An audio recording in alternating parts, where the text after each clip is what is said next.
Okay, so we're up to Simanim Pei Test through Tzadi Aleph. And these are the last Simanim in Hilchas Chametz. And it probably will take us 2 shiurim to get through these 3 Simanim, because there's quite a lot of Makoros to be seen inside over here. The Shagat kind of goes on some tangents here, so it makes it seem very difficult, but hopefully we'll each time refocus on what we're trying to prove. And it's not terribly difficult, but the concepts are also a little bit difficult, so we'll try to go through them clearly. Okay, so the 3 simanim are basically dealing with partners that have chametz, and one of them sold the chametz properly, or was a guy, in which case he doesn't have to sell his chametz. And the other one is a yid who did not sell his chametz properly, and therefore his chametz really should be aser. But since they're a partnership, so that means at the time of Pesach, all the chametz was together, and we don't know which, whose is whose. And then afterwards, they're going to split the chametz. And the question is, each person's chametz, is that going to be a problem of chametz shavah or Pesach or not? And this is basically all going to be dealing with the concept that comes up many times in Shas, but is not necessarily the easiest concept to understand, which is breira. The idea of breira. Do we say breira or do we not say breira? And saying breira, which is usually the difficult concept that we have to explain when we're learning these Gemaras, is going to end up being the easier concept to understand over here, which is when we say breira, the idea is that if we have 2 partners, we'll explain it in the case of a partnership, but it can really apply in other cases as well. But our circumstance that we're going to be dealing with mostly is going to be referring to dividing up a partnership. So do we say that each person got the portion that was really destined for him to begin with? And if we're talking about chametz that one partner sold the chametz properly, or was a guy and therefore did not have to sell his chametz, and the other partner didn't.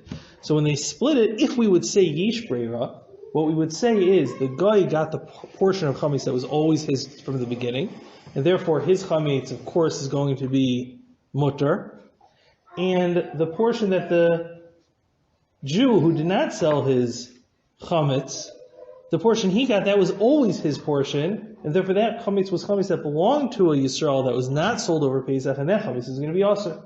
That would be the simple understanding of yesh breira. Ein breira, if we say that it doesn't work that way, so then that's going to be one of the major discussions that we're going to discuss exactly how it does work. But the idea of breira, we always paskin, we do rely on breira for dinim dirabanan, but not for a dinin diraisa. And that we're going to see inside in the Gemara, Beitz Adaf Lam Zayin Ovid Beis, which is the first Varamakom, and there's a lot of important things in this Gemara. So we're going to see the whole thing. And since we are going to say Yesh Breira by a din dirabanan, and the Chametz Shavah of HaPesach, as we've explained, since we passed like the Shita Rabbi Shimon, that it's only Kenas, Diraisa, after Pesach, all chametz is mutter, even if the person was over this or Bayira Bayimatzeh. But there's a Knas Dirabanan for the person that did not sell his chametz properly. That's a Dirabanan din. So over here, if we're dealing with the part of the chametz that the guy gets after the division, that chametz that he got is for sure going to be mutter and hana. Because for his chametz we would say yesh breira, and yesh breira means that the portion that was always mutter ended up by the guy. It was his portion to begin with, and that was always mutter. And therefore, a Jew can buy that chametz, not a problem, because it's a din dirabanan, will rely on breira. And that we're going to see in the Gemara on Beit Lam Eches Lam Aleph, or Lam Zayin Lam Beis, really it starts, continues to Lam Eches Lam Aleph, and it says as follows, Itmar, starting from the end of the line. Shnaim shalachu chavis ubehima b'shutvis. If a person buys a barrel or an animal in a partnership, and we're discussing now that they divided it on Yontif. Rav Amar Chavis Mutares Uvehima Asura. Rav says that the barrel is mutter, means the barrel I'm allowed to move to wherever I can move my property to, and I don't have to worry about the tchum of the partner. Right? Because a person on Shabbos and Yontif can only move 2,000 amos in any direction outside of the city, but the Tchum applies also to all of his property. All of his property can also only move to where he can move. Now on Shabbos, we don't usually discuss it because we're not generally carrying outside of a city on Shabbos. But on Yontif, it becomes Lamais, and therefore in Gemara Beitza, which talks about Yontif, we have these types of sugyas of what happens with the property of a person. You could have two people that have overlapping Tchum, right? If they don't have the same Tchum, but it overlaps, so theoretically, Reuven could take Shimon's object back home with him, except that he can't because Shimon's objects are also limited to the Tchum that Shimon is in. So therefore, if I have partners, so we have a barrel, and they split up the barrel. So Rav says the barrel is mutter, and it is the part that I take from the barrel, my wine, I'm allowed to take to wherever I can take it to. I don't have to worry about my partners or my ex-partner's Tchum. Vehema asur, but the animal is aser, and we'll explain why. Ushmuel amar chavas nami asur. Shmuel holds it's all aser. So my kasavar Rav, what does Rav hold? Ikasavar yesh breira. If he holds of yesh breira, means that once we divide it, we consider it that the part that he got was always his portion in the partnership, and that's why he would allow you to take the wine that you took as part from the partnership to wherever you want to go, wherever your tchum is, because that was always your wine. If we would say that, then afil behema tishri, we should allow even by the animal.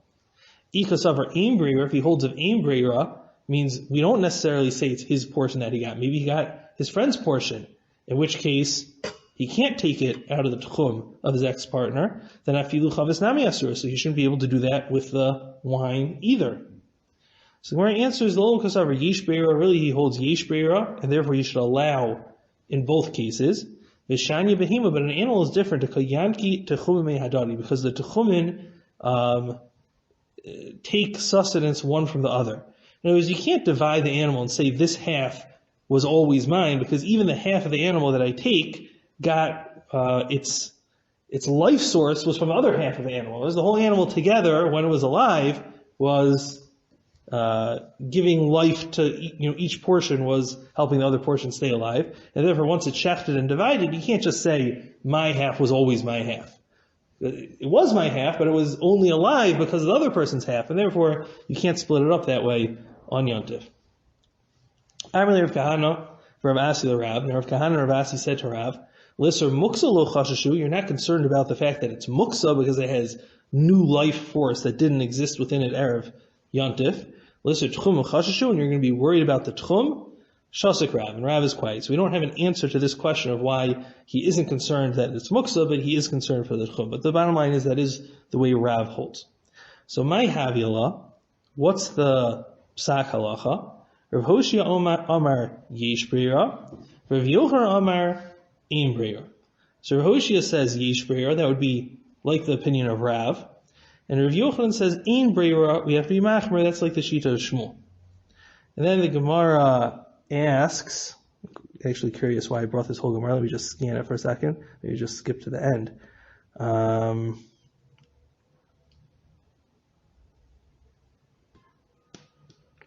Okay, because there's an important piece here that we're going to need for later in this year, so I think that's why I brought the whole Gemara, not skipping anything. So let's continue inside.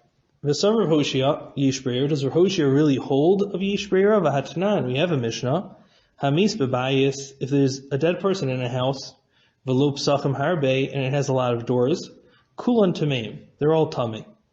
Because the rule when it comes to tumas meis in an ohel is that the tumah always tries to go out.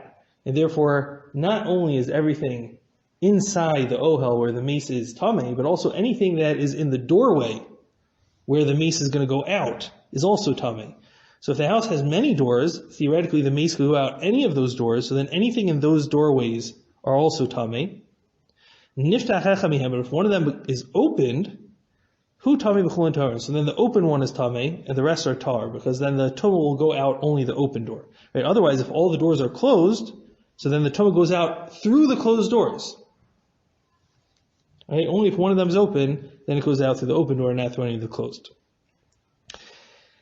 And if he decides that he's going to take out the meat through a specific door, O b'chalon sheish bo arba arba, or a window that has 4 by 4 tfachim, it has the same din as a door. Then matzel sal psachim kulan. Then it saves all the other doors, even if you didn't open it yet. Beishami or Beishami says, V'hu shechisha lav ad shelo yamus hamis. It only works if he made that decision before the person died. Ubeis Hillel or Beis Hillel says, Af misha yamus hamis, even after the person died. V'itmar Allah, Amar Hoshia, and Hoshia said about this, Litar es hapsachim mikanul haba, that it only allows the doors to become tahar from now on. Right? Even according to Beis Hillel, that he can make this decision after the person dies, but it's not going to help retroactively, it's only going to help from now on. So if there were things underneath the doorways of all the other doors, before he made this decision, all of those kilim are going to be tamei. After he makes the decision, if he would then bring a new kli underneath one of the other doorways, so then the kli would be tahar. So mikanul haba in lemafrei lo, and we see that Rav Hoshia only allowed it from now on, but not retroactively. So what do we see from there? We see that Rav Hoshia doesn't seem to hold of breira, because if you would hold of breira, so that means when the person decides to take the mace out of one of the doorways, so we view it as if retroactively that was always the doorway that the mace was going to go out of. And therefore, none of the kalim in the other doorways ever became tamei. That's what we would say if we would hold yesh breira. Breira means that, right, not only in splitting up a partnership, but also just any decision that's made later on, whether it works retroactively. So the Gemara answers, Epuch will switch the shitas, the Rav Hoshia Amar Ein Breira, in order to match the way he paskin by the mace. And Rav Yochanan Amar Yesh Breira, and Rav Yochanan holds there is Breira. The Gemara asks on this, Umi Islay Rav Yochanan Breira, does Rav Yochanan really hold of Breira? V'ha'amar Rav Asi Amar Rav Yochanan, Rav Asi says the name of Rav Yochanan, Ha'akin shecholku l'kuchos hein, u'machzirin zeh lezeh b'yovel. That brothers that split an inheritance, they are considered as if they bought from one another, and therefore they have to return the portions that they got on Yovel. So, what's the idea over here? If you have more than one brother that inherits, so then they become a partnership, until they divide the inheritance. When they divide the inheritance, so how do we view it? If we would say yesh breira, so we say really they're just now deciding what originally happened, that he inherited this field and he inherited that field. That's the way we would say it if there's yesh breira. If we say ein breira, we would say, well, we don't really know whose field is whose. Even after we make the decision later on, we don't really know that that was the original inheritance. In which case, what we're doing when we split up an inheritance is we're saying, whichever field is mine, I'm selling to you. And whichever field is, whichever is mine, whichever, the field that I'm taking, I don't know if it was mine originally or yours originally. If it's mine, so I'll take it. But if it was yours or part of it was yours, so then I'm buying it from you. And what are you going to get in exchange? You're going to get the other field, which, if part of my field was yours, then part of your field was mine, and therefore we're making an exchange. So since Rav Yochanan says they're considered as if they bought from one another, it's an exchange, so we see that he holds ein breira, that we don't retroactively look at it as if that was his field always. It wasn't his field always, they made a transaction. V'chitem, and if you're going to say, right, so this is now a question, because we wanted to switch the opinion, say that Rav Yochanan holds yesh breira, but here we see by the inheritance he holds ein breira. Well, maybe you could say that Rav Yochanan only holds a breira, he doesn't hold a breira by dine d'oraisa, but he does hold a breira by dine d'Rabbanan, and therefore tum, which is a din d'Rabbanan, he could hold a breira, he could be mekel, and over here, where it's in regards to the returning lands on Yovel, which is a din d'oraisa, he'd be machmer and hold ein breira. Ubid mi islay, but does Rav Yochanan hold a breira even in cases of derabanan? Tani Ayo taught in a brayso of Yehuda Omer ein adam masnal shnei devarim ke'achad. A person can't make a condition on two contradictory things. Ella, and here it's talking about putting an eruv tchum into two directions. Ella imba chacham l'mizrach eruv l'mizrach l'marav eruv l'marav v'ilu l'kan l'kan lo. A person can do one of two things. He can either say, I want my ear to be in the east, if the Chacham comes that direction, that he can say that.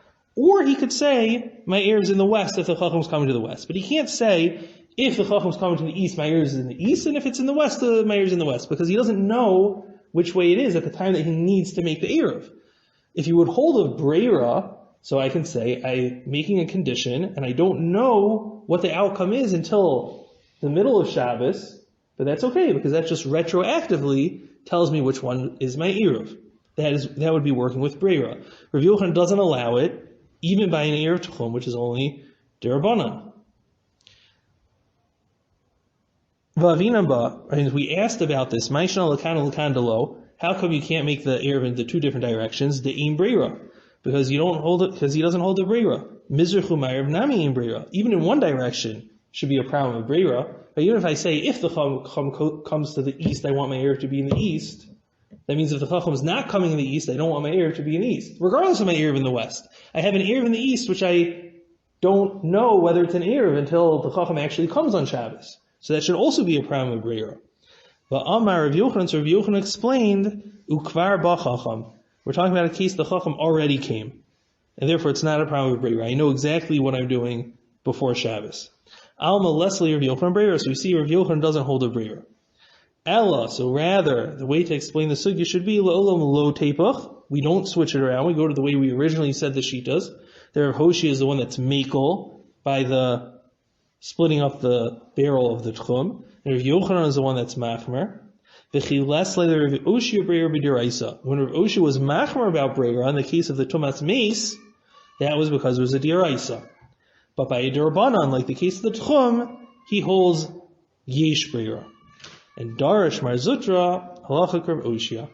And marzutra darash that the halacha is like Rav Oshia, and this is in fact how we paskin, that there is breira by dirabanan, but there's no breira by a diraisa. And therefore, right back to our case, as I said, in this simon, we're going to have like a lot of tangents, but to focus on what we're talking about, the chametz that was in a partnership of a guy and Yisrael, and Yisrael did not sell his chametz, the part that goes to the guy, we can rely on breira, that was always his chametz, it was never aser, because it's only a din d'Rabbanan. Okay, now let's see Shitas Rambam. The Rambam in Hilchos Yantif Perek Hey Halacha Chaf, which is speaking about this din that we just said. He paskins just like the way the Gemara said, V'chein shnaim shalachu behim v'shutfus. If two people buy an animal, v'shachtu b'yontif, and they shachtu on yontif, af al pi shalakach kol echad manaso, even though each one takes his own portion, harei kol habasar karagli shnehen. All of the meat is going to be limited by the tchum of both of them. But if they buy a barrel of wine as partners, and they divide in yontif, each one can take it to wherever he can go. Since tchum is only a derabanan, yesh breira behen. So we use the concept of breira. V'nachshov ki'ilu chelek shehigia lezeh hayabarlo umuvdal b'chavis me'er yontif. And therefore we considered it as if the chelek that the person took from the barrel was already designated and separated for him inside the barrel, Erev Yontif, and it was never mixed with his friend's one.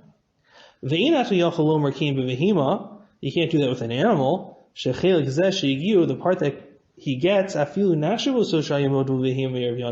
if we consider it as if it was separated in the animal from Erev Yontif, and if it was already clear that it was his, but it took sustenance from the chelik of his friend, when it was alive. All of the limbs take from one another, and therefore each limb is mixed in with also the chelik of his friend.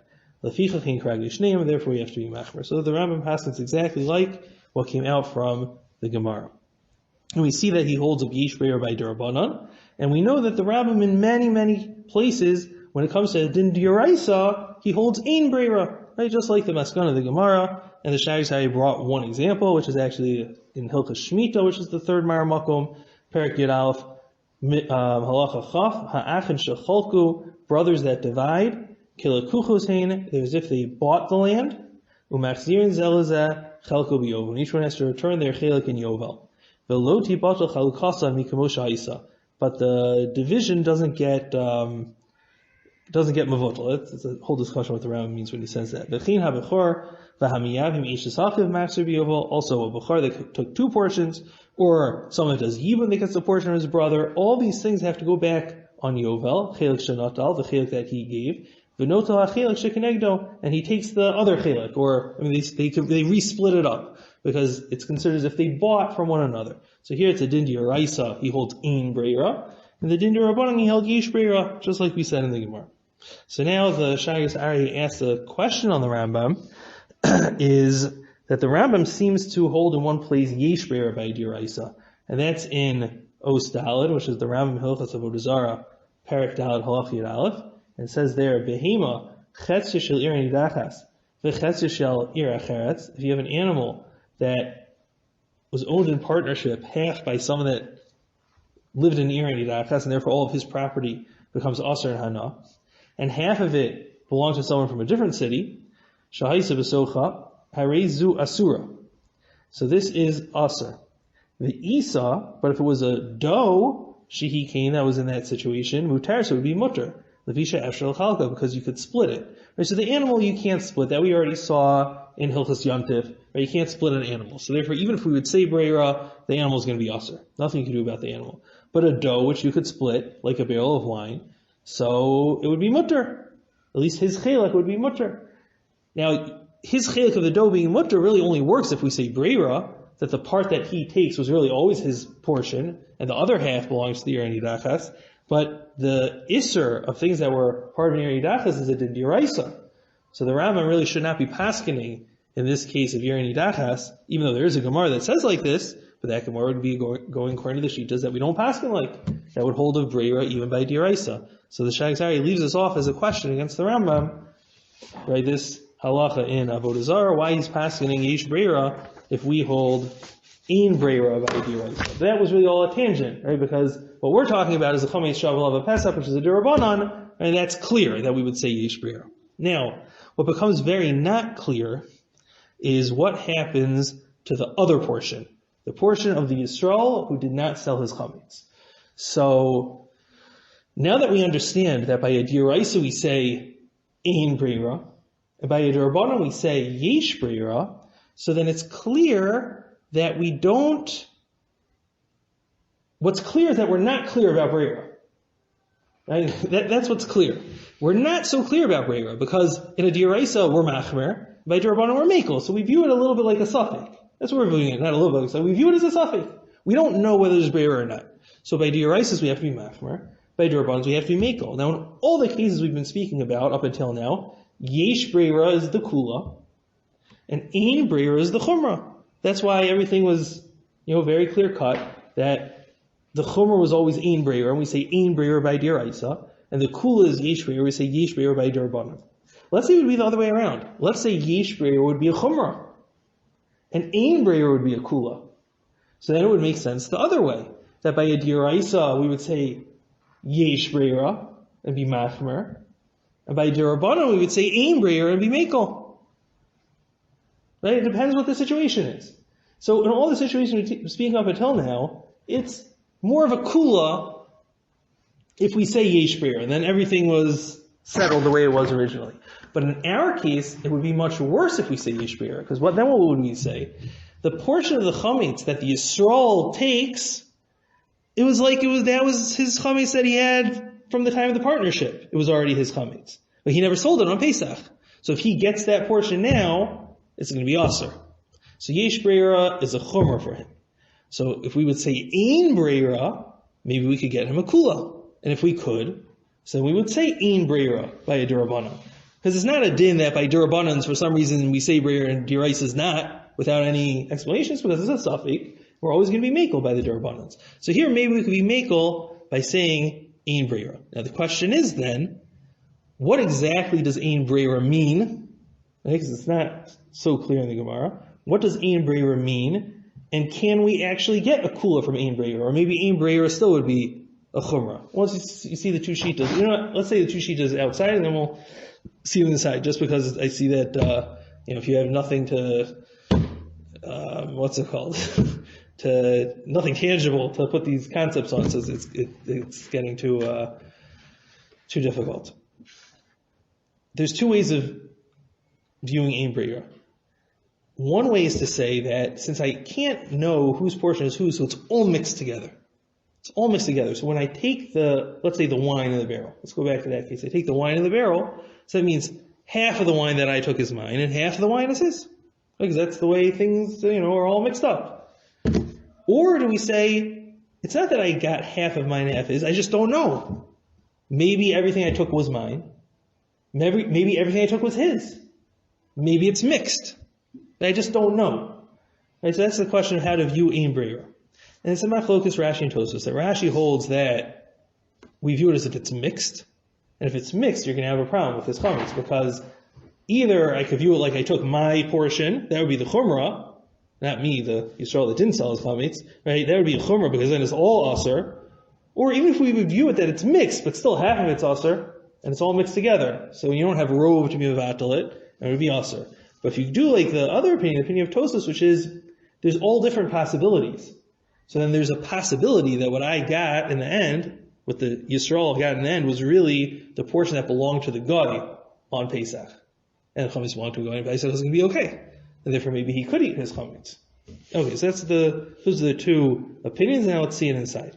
So these opinions, Rashi and Tosfos, are found in the Gemara in Gittin, Mem Zayin Amud Aleph, 2 Mem Zayin Amud Beis. So the first is Os Hey in the Mara Makomos. You see the way it came out is a little bit confusing, but it starts with the Gemara from the bottom of Mem Zayin on the top of the Mem Zayin Amud Aleph, which is in the top, Yachid, but we're going to start from the end of the line. Yisrael v'ovi kochavim shalachu sada b'shotfus. If a Yisrael and a Goy bought a field as partners, and then we go to the Gemara on the next Amud, which is lower down past the Rashis. Tevel v'chulin murav zeh. So it's Tevel and Chulin mixed together, right? Because the Goy doesn't have to take off Trumas HaMeiser. The Yisrael does have to. So since they bought it in partnership, so each one's portion goes according to its owner. Divrei Rebbe, that's what Rebbe says. And Rishim Gamliel says, Shal Ovi Kochavim Potter, the part that the Ovi Kochavim takes is Potter, V'shal Yisrael Chayiv. And what the Yisrael takes is Chayiv. Adkan lo pligi el demar savar yesh breira, or mar savar ein breira. And the machlokis is whether you say breira or not. So according to Rishim Gamliel, we say breira. So therefore, whatever belongs to the guy belongs to the guy. Whatever belongs to the Yisrael is treated like it belongs to the Yisrael. And that's it. So the part that the guy took, no Trumas HaMeiser, the part that the Yisrael took, there is Trumas HaMeiser. But Rabbi, he said it's all mixed together. It's all mixed together. So what does all mixed together mean? So the pashtus is, and that's what Rashi is going to explain, is it's mixed together. It's that each part that you take is half and half. That's what Rashi says over here. Rashi devrei maschel tavel v'chulin b'ravit. Ein l'chol kol chita v'chita she'in chetzia tavel v'chetzia chulin. You can't have any grain of wheat that's not half tevel and half chulin. She'cheya kovi kochavim potter. The half of that kernel which belongs to the guy is potter. Va'afal achar shecholku hatvu. Even after they split the grain, halokech min ovi kochavim tzarich la'aser. If a Jew would buy from the guy, he'd have to take meiser. V'Yisrael tzarich la'aser shelo. And the partner who's the Yisrael also has to take off meiser.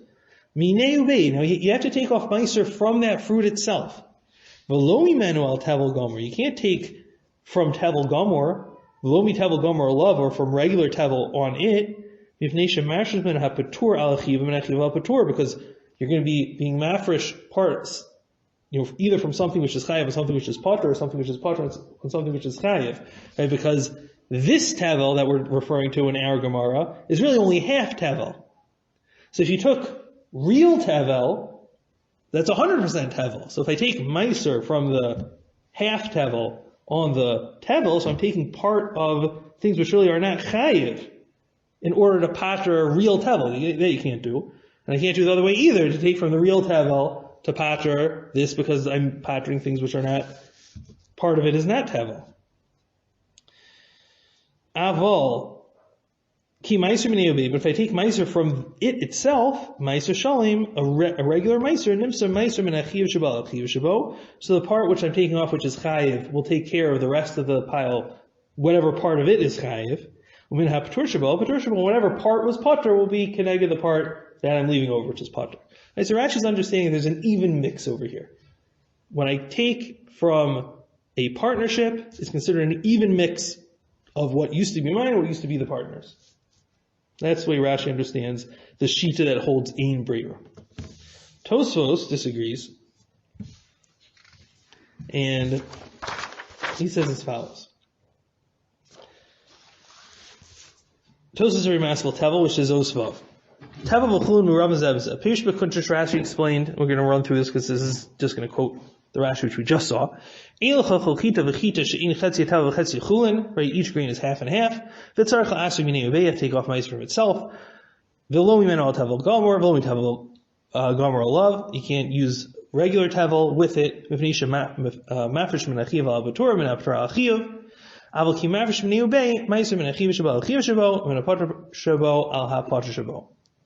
So that was what Rashi said.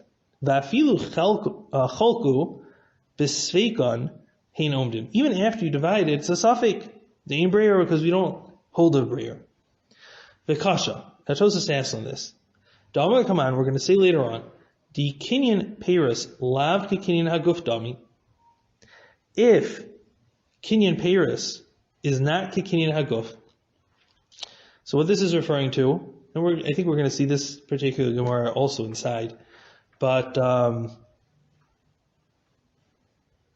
let's read the whole thing. I'll explain it.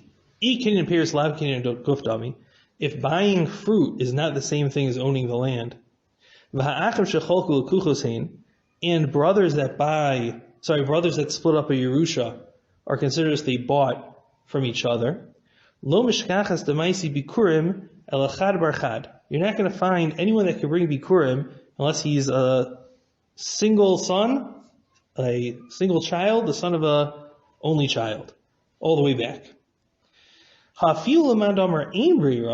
even according to the shita of ein breira, yishlo bevadai chilek bo de mechayev bikurim. For sure, there's a portion that's chayev bikurim. B'hamosar shu chulin matzi makdish la, and the rest which is chulin you could be makdish. Kedamim perikasvin, as we say in Baba Basra.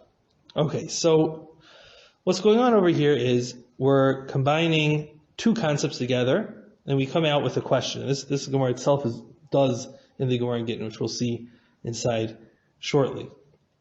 But one is this idea of ein breira, which we spoke about, which is when you have brothers that split property. So it's not as if they got their portion, it's as if they bought their portion. And there's this other concept of kinyan peiros lav kinyan haguf, or yish kinyan haguf, but this shita would hold it's not kinyan haguf, and that means if I own rights to the property to use the produce, but I don't actually own the property itself, so then it's not like I own the property. I don't view it as if I own the property. And the nafkamina is in regards to bringing bikurim, let's say during Yovel. Not during Yovel, but during a time when Yovel exists. So a person buys land, right, back in the time of the first Beis HaMikdash when there was Yovel. So a person buys land, he only gets to keep it until Yovel, however many years are left. Could be up to 49 years, it could be only 5 years, however many years it is. And then when that time comes, when Yovel comes, he's going to give the property back. So he doesn't really own the property, but he owns the right to the fruits for a limited amount of time. It doesn't have to be Yovel, it could be that we just made that deal between ourselves, even when there is no Yovel. I'm selling you the land, but only for a specific amount of time, and then when the time's up, I get the land back. But in the meanwhile, you get the fruit. So is that considered like you own the land? If you own the land, so then you could bring bikurim from that land. If you don't own the land, so then you can't bring bikurim from the land. So how do we view this type of land, where I bought the land, but it's only temporarily, and I get all the fruit from it up until a certain point? So it's a machlokes. If we would hold that, no, that doesn't count as your land. Plus, brothers that split, it's also not their land, because they're going to have to give it back to the other brother, or they have to re-split the land when Yovel comes. So they're just like a regular person that buys land during a time when Yovel applies. So if a person that buys land when Yovel applies doesn't bring bikurim, and a person that inherits land with his brother also doesn't bring bikurim, so then who's bringing bikurim? No one can bring bikurim, because there's only two ways to get land. Either you inherited it or you bought it. And if in neither of those cases is considered your land, So then no one's bringing Bikurim. Except, says the Gemara, one case. If I'm an only child, the son of an only child, going all the way back until Yoshua ben Nun, so then no one ever had to divide with anybody, so then it's really his land. That would be a very rare case. It can't possibly be that the Torah is saying that only that person brings Bikurim and everyone else doesn't bring Bikurim. The Torah has a mitzvah Bikurim, so we're understanding that it would be a common situation that people would be able to bring Bikurim. Okay, so that's the Gemara. So what's Tos's question from the Gemara?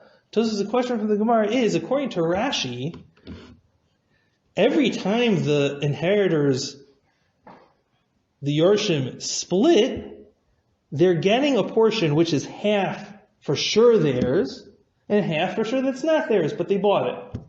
Right? I have land which was half mine and half yours, and I'm going to give you, in lieu of that land, a different piece of land which was also half mine and half yours. So now you have a land which half of it you really inherited. The other half you bought. I have land with half of it I really inherited, and half I really bought. So therefore, when I have fruit that's growing from that land, according to Rashi, why can't I take it for Bikurim?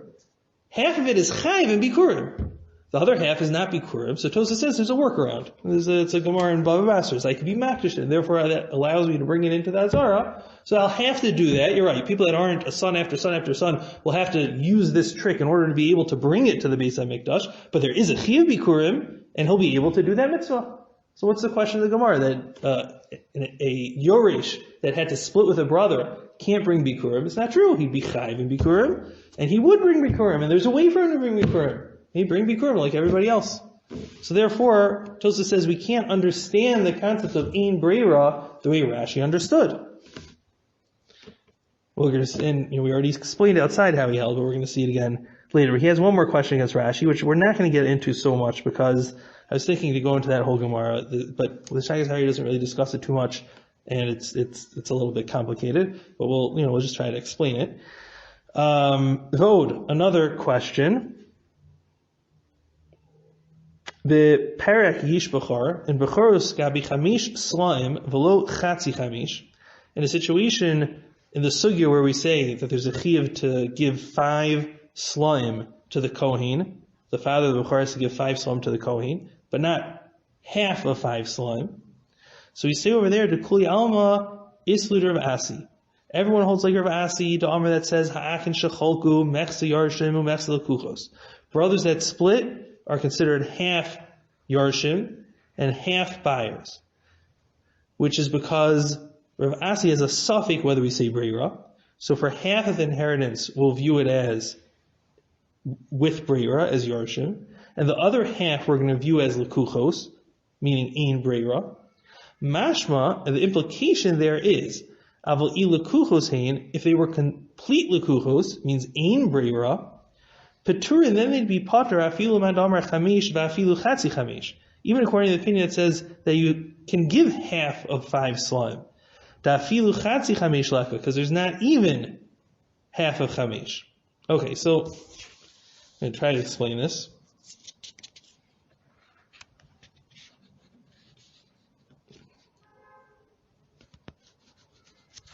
Alright, I see that in my notes. I just wanted to not explain it too much. I mean, it's extremely difficult sugya, but the bottom line is that what would come out from that sugya is that according to the opinion of Ein Breira, it would be considered as if it may be that I never got the portion that was chayv to the kohen at all. Okay, that's what it would seem like from the Gemara. The only reason why there's any suffix over there with the chatzi chamish was it's a whole discussion, but it'll get us way too confused, more confused than we are already. But the bottom line is that the Ein Breira over there doesn't seem to mean that you get half of yours and half of the brothers, which would be the way Rashi would understand. Lekach nira. Therefore, Tosa says, it appears that the explanation should be as follows. The Ein takana letevel zeh.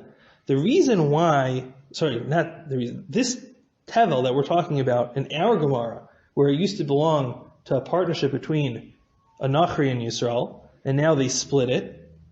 So that type of tevel, you can't fix it at all. You can't even take off Trumas and Maestros from it itself.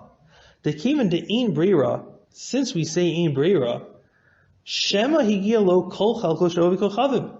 maybe what he got was the entire portion of the nachri. O chetziav, or maybe he got half of what used to belong to the nachri. V'oya dinan kam, we don't know how much. Right? Maybe he got 90% was his and 20% was the nachri's. We don't know what he got. That's the idea of ein b'reira. Ein b'reira is we just don't know. And if so, even if you take off meiser from it itself, shema meiser meichelko v'ashar chelko shovi kachavim.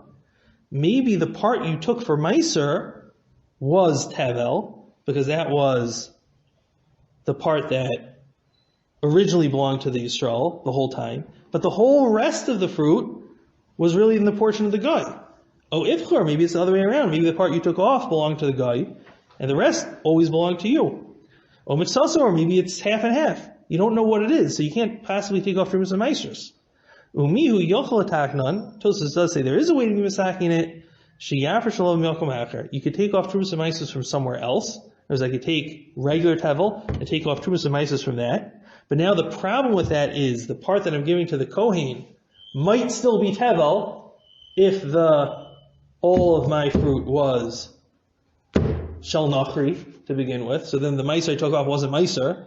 So therefore what I'm giving to the trumas and meiser, what I'm giving to the kohen and the levi is really still tevel. If so, the yafresh gam alav miyakom acher. So now I have to take off trumas and meisers also from that. And I don't know whether that's trumas tevel or not, so I have to take from a different place trumas and meisers, but it's going to be a little bit smaller. I mean, a lot smaller.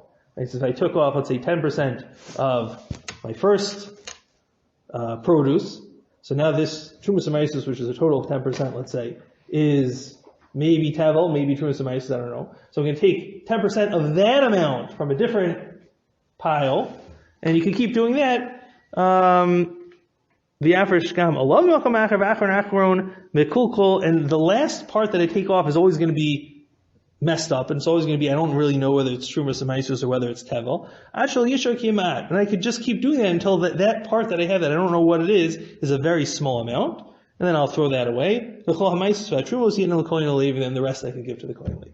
So you could do like that, right? So eighths of the Tosfos is giving. But the point that we need to take out from this Tosfos is that Tosfos understands when we say ein b'reira means we have no idea how it got divided. We don't know if this used to be the portion of the guy, it used to be the portion of the Yisrael, and there's no way to know, and therefore you always have to be machmor for all of these things. Now, according to Tosfos, and I think maybe we'll stop after we explain this. I'm not so sure, because there's quite a bit left. Okay, maybe we'll do a little bit more after this. But according to Tosfos, it comes out that there's possibly a way that I could be makel in the case of the chametz of a Yisrael and a Nachri that was in partnership over Pesach. And then after Pesach, they split it. So now the Yisrael who didn't sell his chametz, it could be that it could be mekel, because we're dealing with a din d'Rabbanan. Din d'Rabbanan, I'm according to Shagged, I can choose whether to say yesh b'reira or not. So if I said yesh b'reira, then my chametz would be aser, because that would be the portion that was mine on Pesach, which became aser because he was over there served by Rabbi Matzeh. But there's also a possibility that the chametz I took really belonged to the guy. And since I have that possibility, I can maybe be mekel with the din d'Rabbanan. That's what the Shagged says. The Shagged, in the end, we're going to see wants to pass like Tosfos, and therefore he's going to be mekel in this case. The partnership, then the Yisrael took the chelik we're going to view it as if there's a possibility that Yisrael took the chelik of the guy, and if so, since the din d'Rabbanan, we can be mekel. Okay.